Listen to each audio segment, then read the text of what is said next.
বাংলাদেশ স্বাধীনতা অর্জন করেছে অর্ধ শতাব্দী আগে। স্বাধীনতার পরে নতুন রাষ্ট্র থাকাকালীনও আমরা আন্তর্জাতিক রাজনীতির ধূর্তামি থেকে দূরে থেকেছি। শীতল যুদ্ধের কালেও বাংলাদেশ নিরপেক্ষ থেকেছে।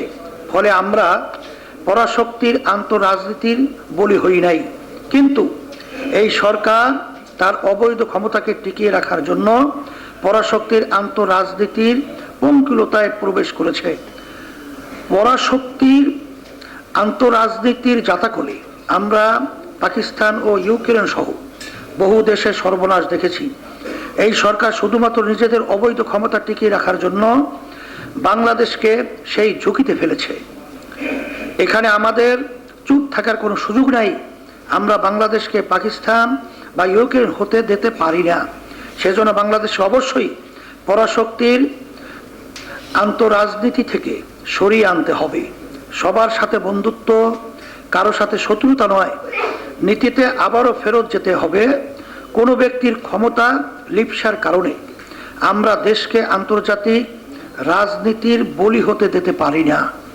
সম্মানিত উপস্থিতি, এই যখন অবস্থা তখন আমাদের নতুন করে ভাবতে হবে, সব কিছুকে পুনরায় মূল্যায়ন করতে হবে।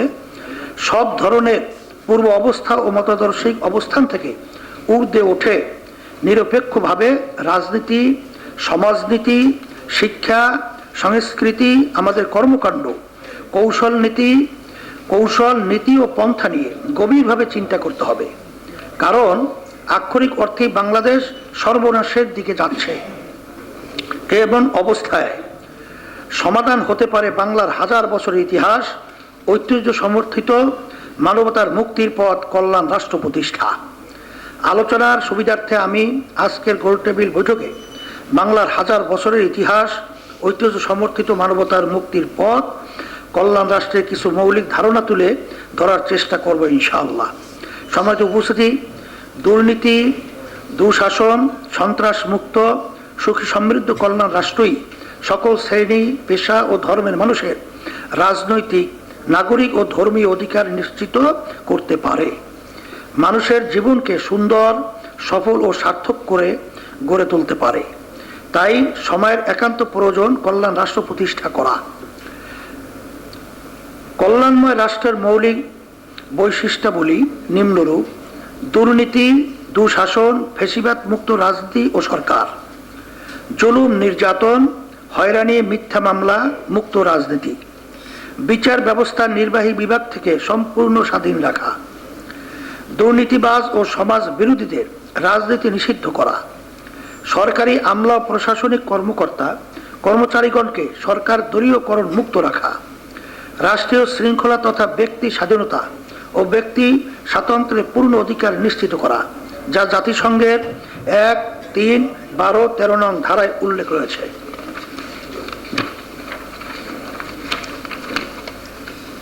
সামাজিক অধিকার নিশ্চিত করা, যা জাতিসংঘের 20 নং ধারায় উল্লেখ রয়েছে।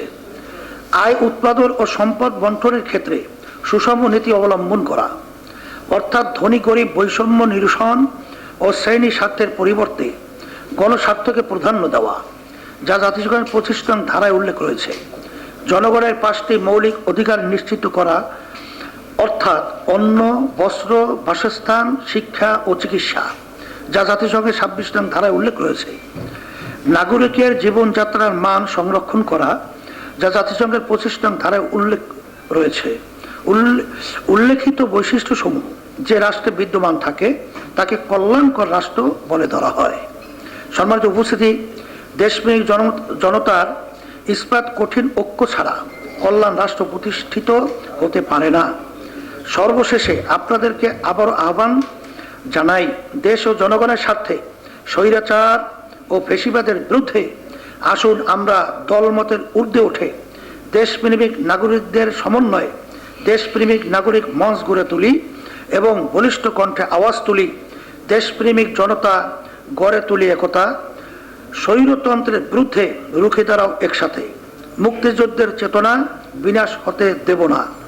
বিদেশি আধিপত্য মানি না, মানব না।